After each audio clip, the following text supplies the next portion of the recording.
Assalamu alaikum, ladies and gentlemen. Welcome to the next episode of Ambassador's Lounge. First of all, let me welcome Ambassador Abdul Saleh Khan to the Ambassador's Lounge formal setting here. He has been appearing earlier also, at least in 2 episodes, but here this time we are doing it in a formal way. And then we have our pioneer, our founder, member, Ambassador Imran Yawar. And Ambassador Saleh has joined us after a gap of 5 years because he was our chairman, Balochistan Public Service Commission, and after completing his tenure successfully, he is now a free bird, and then we in fact insisted to rope in, and our batchmates, they prevailed, and then he has very kindly agreed to join the group. Today we are going to discuss about the emerging scenario. You all know that what has happened as far as Iran is concerned and what the Americans were doing. But we have to go a step ahead, and that is the emerging situation in the entire region, beginning from Somaliland to Yemen situation, tussle between UAE and Saudi Arabia, and then Iran situation, of course. And then we as a neighbor of the Middle East, the entire Middle East, in Iran, Saudi Arabia, and the Gulf states included. So we have great stakes in the region. We are part of it. So in that scenario, our panel is going to discuss these scenarios. These are actually cross-cutting issues, but at the same time, you cannot divorce one with the other. So therefore, we thought that we can discuss this issue in a manner, in an organized manner, but at the same time, perhaps we may step into other issues simultaneously. So welcome. I'll begin with you, Saleh. How you read the situation as far as now emerging situation in Iran is concerned, and you think that it has subsided, and because there are reports that Saudi Arabia, Qatar, and Oman, they prevailed, also Turkey, they prevailed upon the United States to calm down because it was getting very serious. And so how you see, and then we will go towards other burning issues which are coming up and which we have to discuss today. Thank you, Ambassador Asif. Thank you for welcoming me. It is really an honor for me to be part of Ambassador Lounge. And thank you, Imran. Thank you, all other colleagues who kept on pressurizing me to join this group, and I very gladly, join you all. You came under pressure. And I came under pressure. Asif, your question regarding situation in Iran, as you have mentioned, that apparently it seems that it has subsided due to interference or due to good offices of the regional countries. Yes, I think it seems as if the situation has little moved towards the positive side, but we cannot predict for a longer time that this kind of situation will prevail, because the opposition groups have not only have the international support, but they were very clearly being instigated by the United States. And I don't think that it will subside in the longer run. It will subside unless and until internally it is handled in such a way that the people who are not satisfied at the moment, they are not calmed down properly, and there is something in Iran. Imran, what do you think? Yeah, I agree with Salek. You see, Asif, the reason why this movement started was that the government, the regime was unable to satisfy the people. There were economic problems. You're right. You may be right. The sanctions are there, but more than sanctions, there was economic mismanagement, there was corruption, there were structural weaknesses. So what we saw in Iran was that a regime with no policies or clear-cut, well-thought-out policies on how to ameliorate the lot of the people. Now, when you see that the group which was always supportive of the regime, even they revolted against the regime. So I say, unless and until the regime comes out with a plan, and remember, Mr. Masoud Pezeshkian in one of his interviews said, I can't do anything. He was referring to the economic situation of the country. Sanctions are there, but government has to come out with the definitive policies, one thing. Second thing is, what we saw is in the last many years, Iran was constantly funding Hamas, Iran was constantly funding Hezbollah, Iran was constantly funding the Houthis. Well, I mean, they were spending money there, why not spend the money on their own people? Of course, defense was there, but Imran, don't forget that Iran was in persistent sanctions. And of course, sanctions were there. Asif, I've never challenged that fact that sanctions did play a role, and it will continue to play a role. But mismanagement, I believe mismanagement was a very important aspect about the regime. But you think that this currency crisis created the spark? It's created the spark. Right. So, how you see the future contours of the Iranian politics? Asif, you have been there. You have served there twice. Unless and until the regime comes out with a clear-cut plan, clear-cut policies on how to ameliorate the situation of the common people, these things will happen. You remember 2009, even there were unrest. 2019, there was unrest. 2022, it's sort of a cyclic. Unless and until you resolve the issues which the people are facing. Don't you think that these crises actually evolved and it in fact contributed to the socio-political progression inside Iran? I say it because when you talk about 2019 riots, those were on raising the petrol prices. Yes. Mm-hmm. Then 2022 human rights, was, women rights. The scarf issue. Yeah, Mahsa Amini and the scarf issue. But what was the result? That after Mahsa Amini, gradually ladies have in fact thrown out their scarves. And almost now they say majority of the women are without scarves in Iran, especially young ladies, teenager and others. This is a gradual progression, and I think clergy has compromised to that. And then don't forget that Iran has always held regular elections in the country.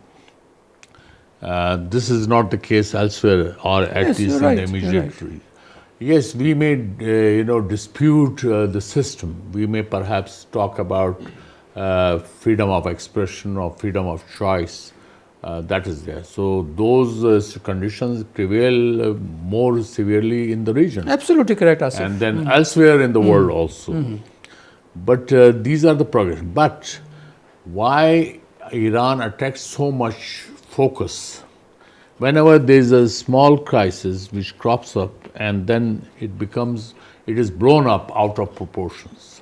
Don't you think? I totally agree with you, Asif. I totally agree with you. I mean, Iran, what happens inside Iran becomes the center of attraction for the world. The foreign media is full of it. It's because Iran is one country which is challenging Israel, which is challenging the US. You see, Israel is one country. Israel believes that its survival is threatened by Iran. That's why you see Israel coming to Somaliland. It wants to keep an eye on Iran. It wants to keep an eye on things happening in Yemen, where the Houthis, which are Iranian proxies, are there. So Israel is concerned about about Iran.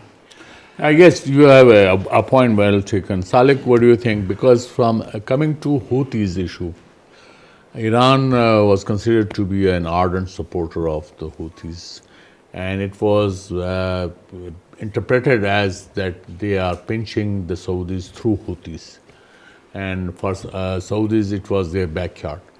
So that's how the situation became grave. But luckily now, with the mediation of the Chinese, Saudis and Iran, they have moderated the rhetoric they were using against each other, and which is now quite obvious during a 12-day war in June last year and in this time also. And Saudis have now played a mediatory role actually. They are leading that process vis-a-vis Iran and America. So how you think that this Houthi thing would subside, or it is going to aggravate? I must appreciate Saudi Arabia's role, particularly in Iran, when they have come to help them out and subside the situation, despite the fact that Houthis are one of the major threats to the Saudi government and Saudi people. Saudi Arabia's one of the major concern is that from the Yemeni side, the Houthis, they should not take control of the government or of the area, which could threat their security and their and Saudi's peace and stability. Correct. So this is one of their major concern. Had that been addressed? Yeah, that has that been addressed? No, it has not been addressed. It has not been addressed. That problem is still there. Houthis are still there, and they still have Iranian support. How the Houthis will be pacified? Is there a way to pacify the Houthis? Yemen is a country which remained united almost 3 times in its entire history. Right. Starting before Christ, there were you are going that back. About 400-500 years, their entire Yemen remained a united country. Right. Then from say about 1001 to 1200 something. After coming of Islam. After coming, again they were a united country. But from 1990 onwards, from 1990 to 1994, South Yemen and North Yemen, they united, but they were still separate. Right. Only so they were a sort of a confederation. It was a sort of apparently it was one country, but politically and tribally and otherwise it was not one country. So they were not one country then? It was, during that period from 1990 onward for 4 years they were fighting each other. But then again, when Ali Abdullah Saleh took over, and Yemen was united. It was by force? I think it was, you can say that it was, northern side was militarily very strong. So forcible marriages were there, So like in the case of Yugoslavia. Because of that, the northern Yemen and southern Yemen, they most of the time of their history remain separated. This is one of the reasons that UAE favors, I don't know why they are doing that it should be a separate. it's the UAE favors the two separate Yemens. Two separate Yemen. And while Saudi Arabia wants one. wants one Yemen because it does not suit them. Imran, you want to add to Yeah, that? I agree with him, with Salek. Yes, you see, for Saudi Arabia, Yemen is their backyard. This province of Hudra, how do you pronounce it? Hadramaut. Hadramaut, and next to it is what's the name of that province? Makra. Najran. Najran is with Saudi Arabia. Anyways, so Hadramaut is bordering the Saudi Arabia. They have about 400 kilometer long border. And what Saudi Arabia plans is that they want to have a pipeline from Najran all the way to Mukalla, the city in the port. Border between Yemen and Saudi Arabia is around 1,300 kilometers long. I'm talking about Hadramaut. You are talking yeah, about I'm talking about Hadramaut. So they want a pipeline there so as to evade Pipeline for? oil. No, to Gulf of Aden? Gulf of Aden, absolutely. Right. So that they can avoid So they Strait don't of have the Hormuz. pipeline at the moment? No, they don't have. So that they avoid Strait of Hormuz in case Right. Iran Yes. decides that. So Saudi Arabia wants a unified Yemen, whereas for UAE they want South Yemen to be separated, and that's why they have been supporting the Southern Transitional Council. But why? Because you see, South Yemen, the province, the port is Aden, right? And Aden is just opposite Somaliland. So they want to totally control the Gulf of Aden. Who? They want to the UAE. They want to control the Gulf of Aden. They want to control the flow or the shipping lanes in Red Sea. Asif, you must understand one thing. Between Saudi Arabia and UAE, both of them, they want to control the shipping lanes in the Red Sea. And they are, whatever policies they are adopting at the moment is directed towards that. UAE has bases or ports in Somaliland. UAE has bases in Eritrea. UAE had lot of influence in Sudan. In fact, their influence in Sudan was so strong that they believe that it is said that peace in Sudan cannot return unless and until UAE wants it. Here, Imran, I have a supplementary question, and that is about that Saudi Arabia and UAE went together in Yemen. Yes.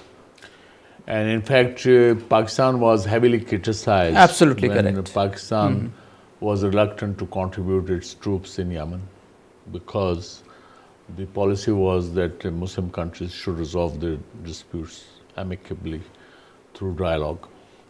But I remember I was ambassador in UAE and there was very sharp criticism of Pakistan and even the threat that Pakistan will have to face grave consequences. The issue is that it was Saudi Arabia and Yemen, they were together in Yemen. Saudi Arabia and UAE. Yeah, Saudi Arabia and UAE, they were together in Yemen. They went there together. They were fighting and they were attacking Yemen together. What happened? That now Saudi Arabia wants a united Yemen and UAE wants two Yemen. Asif, there are two things. One is the Iranian factor. See, as long as Iranian factor was there, Iranian threat was there, UAE and Saudi Arabian differences were never exhibited. They remained in the back door.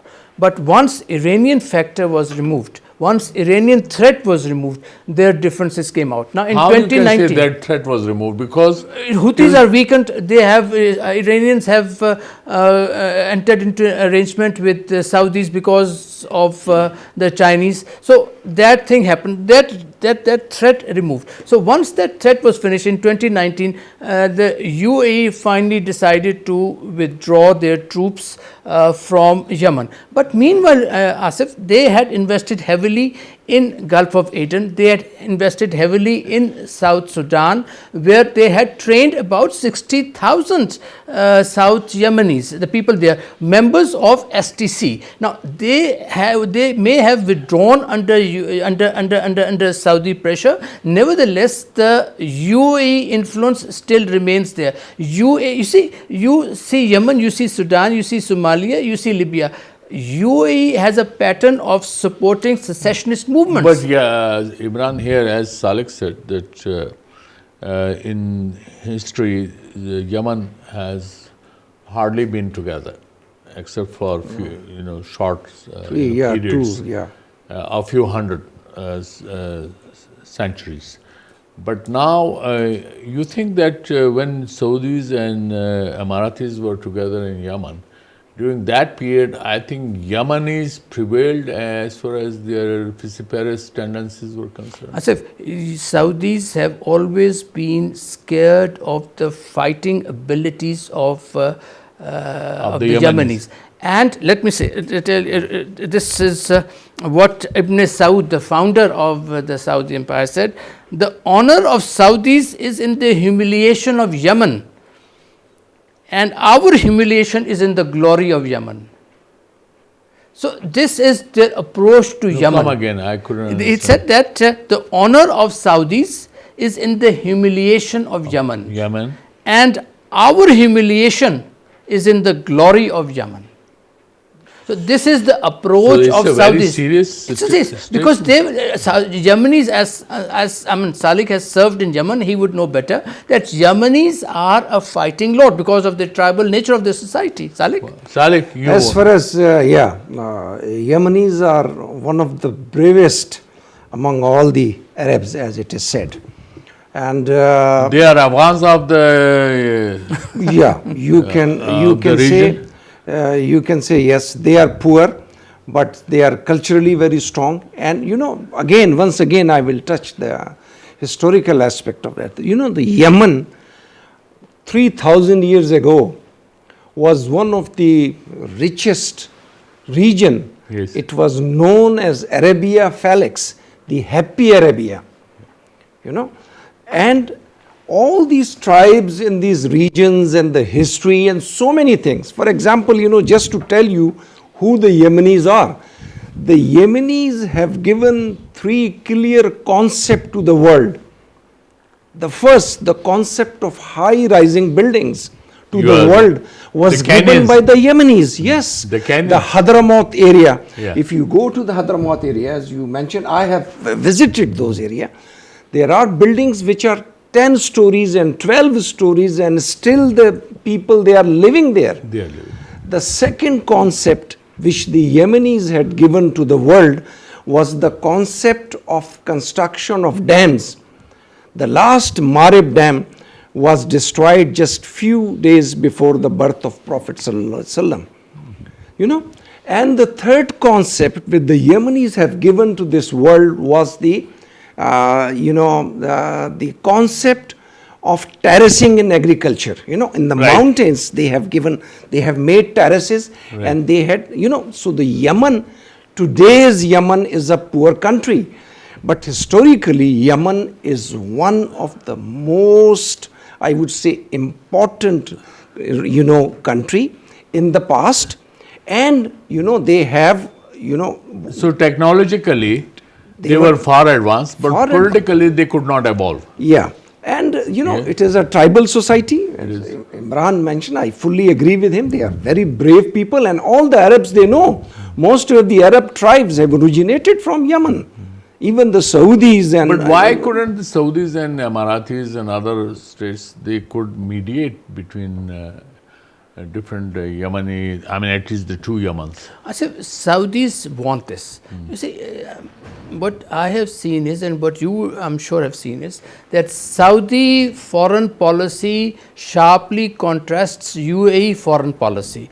Saudis want a government, stable governments. They want economic development through stability. Saudis do not favor secessionism. They do not favor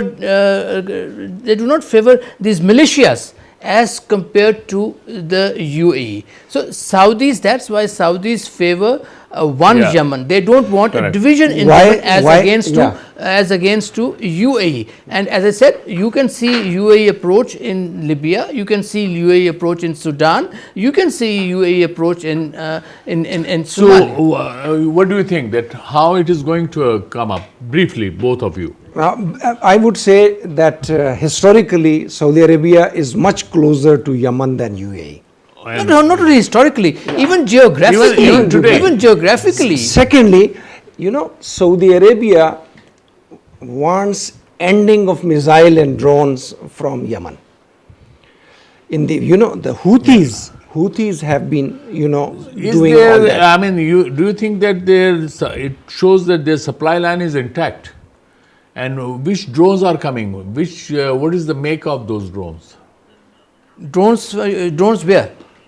In Yemen, which are Houthis being- and others, those who are using those drones. Asif, you know this attack, the Saudis bombarded Makale, at the port.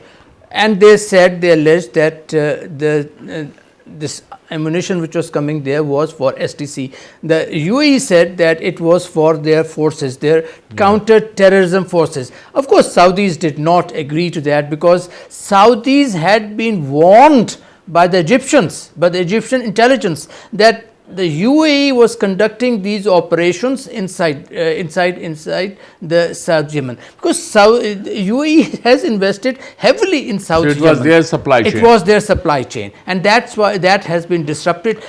So the solution, I believe I think the Saudi threat has worked. Saudi threat has worked.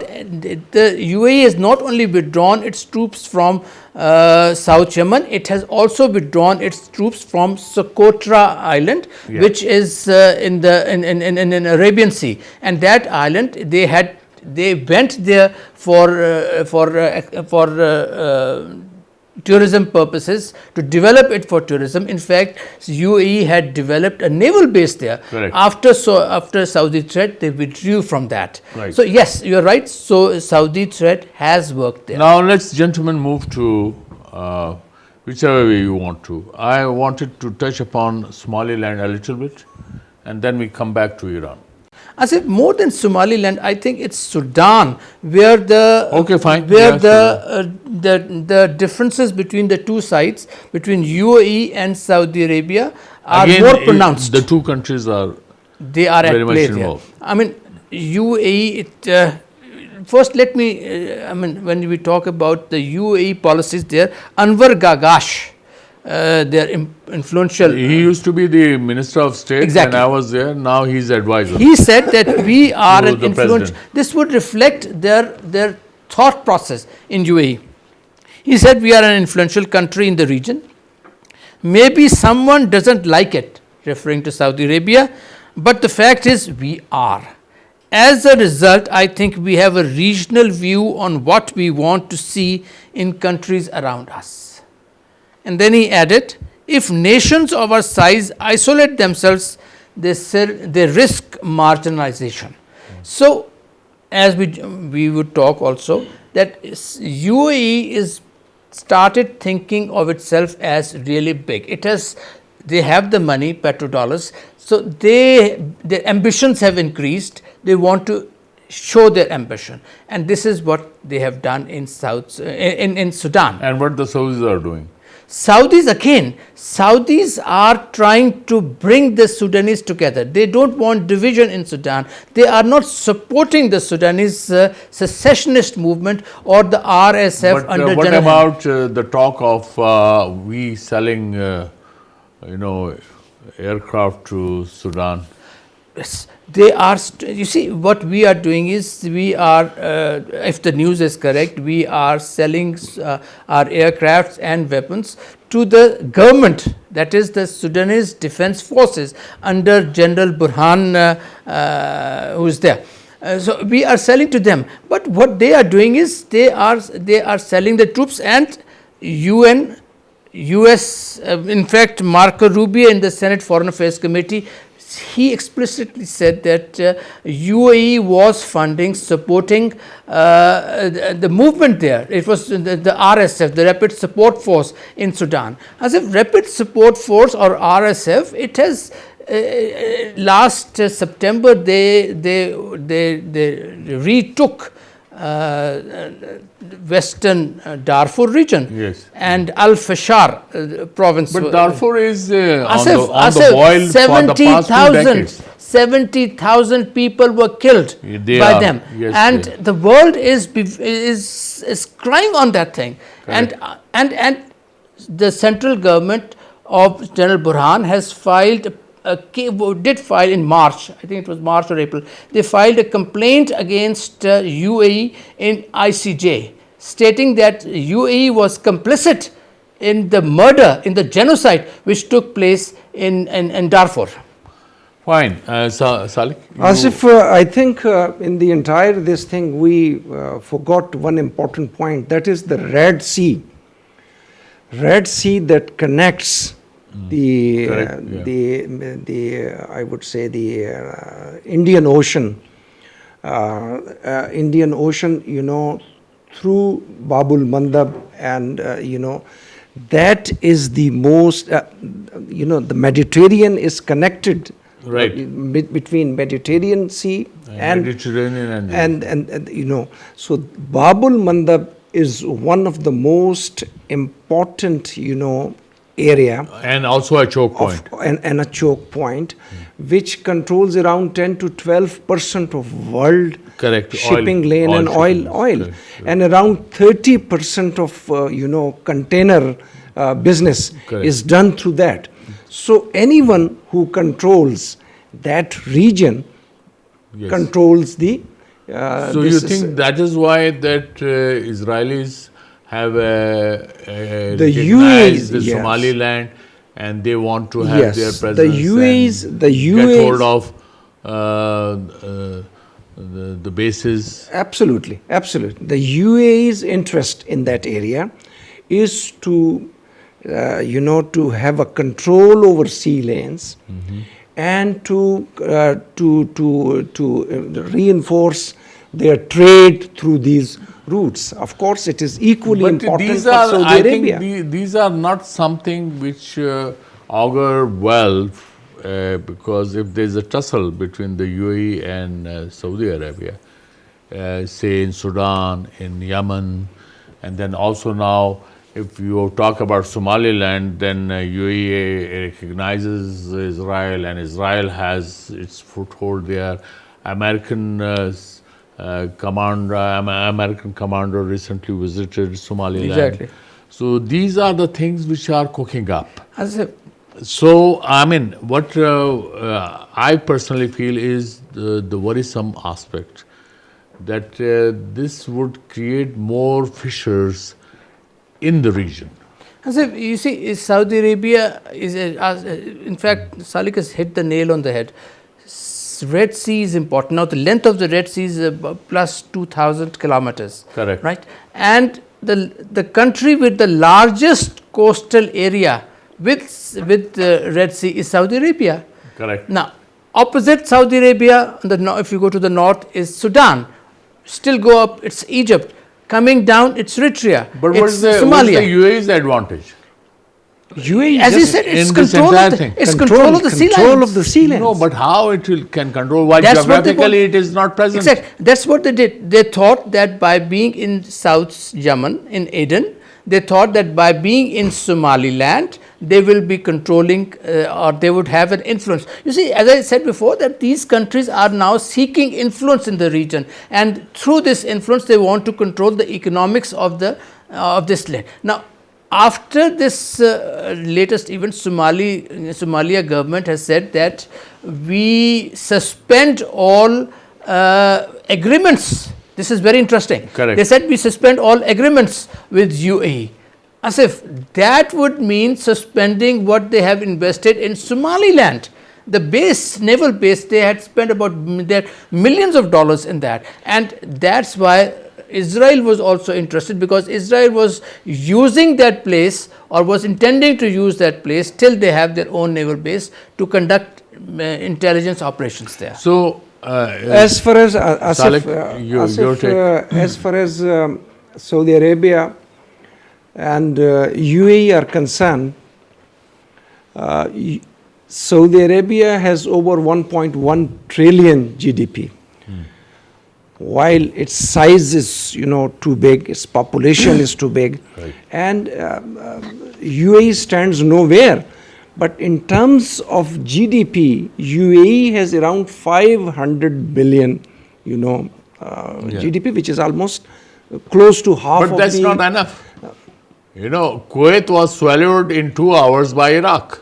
That's right. That's right. That's why I'm saying when there is a competition between Saudi Arabia and UAE, unless UAE has support of some, powers, some superpower or some regional power, there is no comparison between UAE and Saudi Arabia, because Saudi Arabia is not only one of the most important country in the region, but it occupies most of the Arab land and is one of the largest Arab country in the. Correct.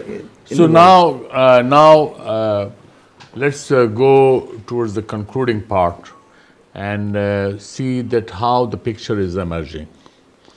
Are we heading towards more tensions, more, you can say, perhaps more conflicts, beginning from Iran to Yemen to Somaliland to Sudan? I think as far as Sudan is concerned, UAE has, its reputation has suffered enormously. It has constantly refused that it is supporting the rapid support force of the secessionist movement there. But the world knows that UAE presence has been there. It has supported directly via Libya, via Chad. It has provided arms. Yes. In Yemen, I think UAE is out for the time being, but I still believe that, there is a movement, secessionist movement in Yemen, in south of Yemen. It is, for the time being, they have quelled it, but when it's in the people, it's the people who matter, and the people may rise up once again. But for the time being, it's okay.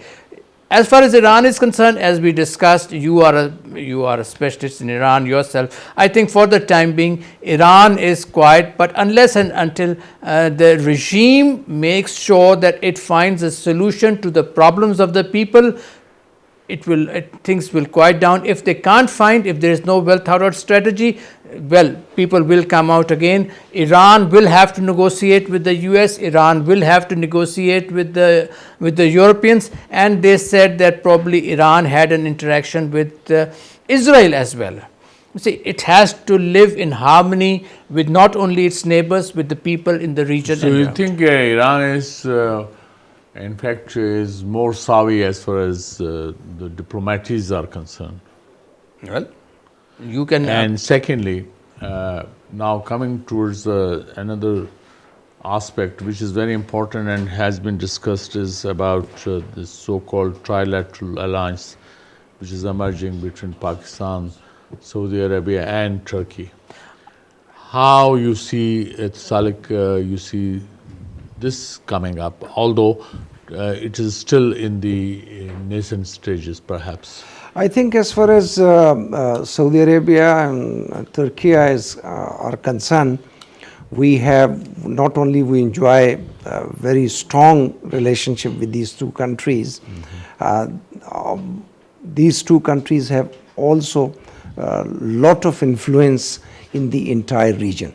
So such a, I would say, a body, that a trilateral body would definitely could play very important and vital role. And I think this trilateral alliance may have all the trappings to emerge as a bulwark against any challenges.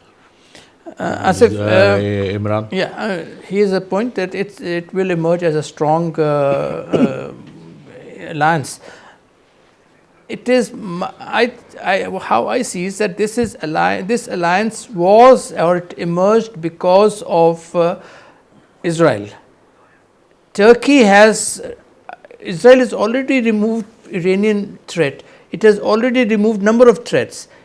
Turkey is an important threat, and I think Turkey realizes Threat this to whom? to Israel. But they have a diplomatic relationship. They may have diplomatic relations, but under Mr. Erdogan, you have seen how their relationship is. The relationship is not the happiest Those of all have the gone relationships. sour at the moment. Yes. So, But they in the are longer run, more than you, me, and Iran, Yes. they are in touch. yes, in the on longer daily run, basis. Asif, in the longer run, I think this alliance, which may ultimately also include Egypt, it is directed mainly against the threat which Israel poses, and that threat is Israel and UAE together. They are becoming an alliance in themselves. Can we say, maybe it is loud thinking, that this trilateral alliance right now in the negotiation stages can be a precursor to a so-called Islamic NATO? Well, We already have OIC. That No, the why- OIC is no, hardly that a is- NATO. it's not hardly a NATO. but It's not a NATO. No, if anything has to be converted into NATO, that should come through the OIC. No, not necessarily. OIC is you know, like No, OIC but is a boasted, yeah. That is a It's more of a political it's a dream, aspect, more yeah, than yeah. a dream. But here, these are the realities. Pakistan, Saudi Arabia, And the strategic partner is a reality. Yes. Now, if Turkey joins and say tomorrow Iran and Yeah. So here, what I see is Turkey, Pakistan, Saudi Arabia, and probably at a distant future or a not too distant a future, Egypt may join, because they are suspicious of Israel. Israel, as we discussed earlier also, Israel's policies are changing. It is more assertive. It is more expansive. So I think that these countries are more wary but of Imran, Israel. I think even if Israel wants to be expensive, its expensive tendencies are also limited. I mean, the We question never know. As it if- can't rule the roost all Well, the time. you see, it has come to Somaliland. Why has it come to No, Somaliland? they It are has trying. accepted the Somaliland, recognizes Imran, Somaliland they at a are- very critical time. Israelis are trying, but the issue is Israel has its own limitation because of its own population, and then more importantly, its policies towards Palestine. Those policies would keep Israel vulnerable to attacks, vulnerable to hate, vulnerable to frictions. Whatever Israelis may want to, and they may indulge in kind of machinations they want to, but in any case, in the neighborhood, they would not have, you can say, a smooth sailing. That is something which even Israelis recognize, which is why that when Iranians were attacking and they were penetrating the Iron Dome, many thousand Israelis were leaving the country. Yes. So these are the issues where I think Israel will also have to realize that if they want to be part of the neighborhood, so they have to live peacefully. And that is, and here in the larger context, when we talk about Middle East, when we talk about the situation in our own region, even in South Asia, when you talk, India cannot live in isolation. It has its relationship with the Middle Eastern countries, Absolutely. especially the Gulf states. So they have to live amicably. We may have differences, but at the same time, we have to live amicably. Differences are there. Like Chinese policy is that they want that their famous saying that let the 100 flowers bloom together. That has to come back, because what Americans have been trying, or Mr. Trump has been trying, he has gone one step ahead of unilateralism. And when he wants to make America great again, MAGA, and then here and there, and then he misled the world that no more wars, no more alliances, no more nothing. But what happened in Venezuela? Yeah. So he in fact defied his own rhetorics and his own claims. So in this situation, the discussion which we have had this evening, in fact, has brought us to the conclusion that, and it is still inconclusive, this discussion is inconclusive because the countries have to come together. They have to realize that their differences, their frictions have actually caused great alarm and great harm to the entire region, not the individual countries. Excellent. Imran, Yeah, you want just a sentence, Asif.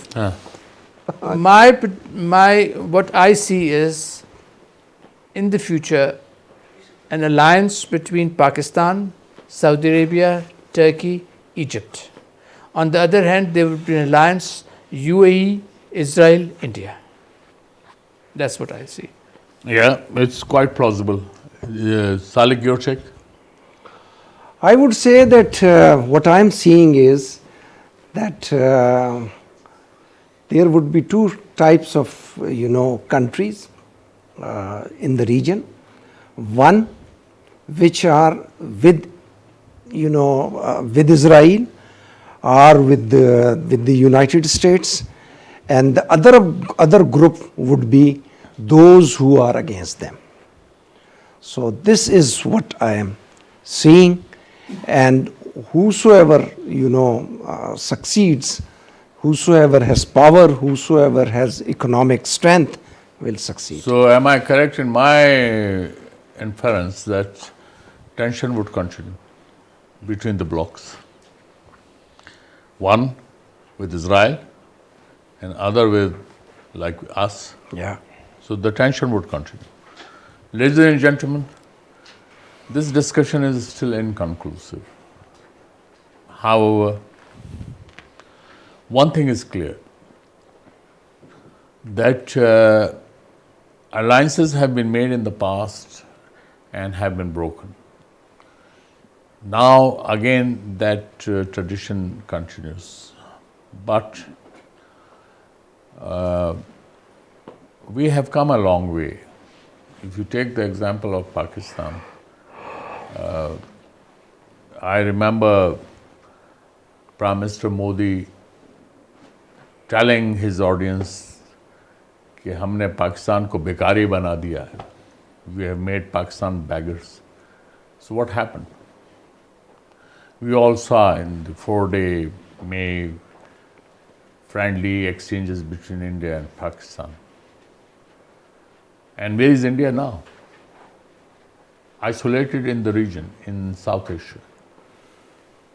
So here, this is a lesson for the extended region, whether you extend it to Middle East or elsewhere, that we have to form and evolve a modus vivendi whereby we can live peacefully.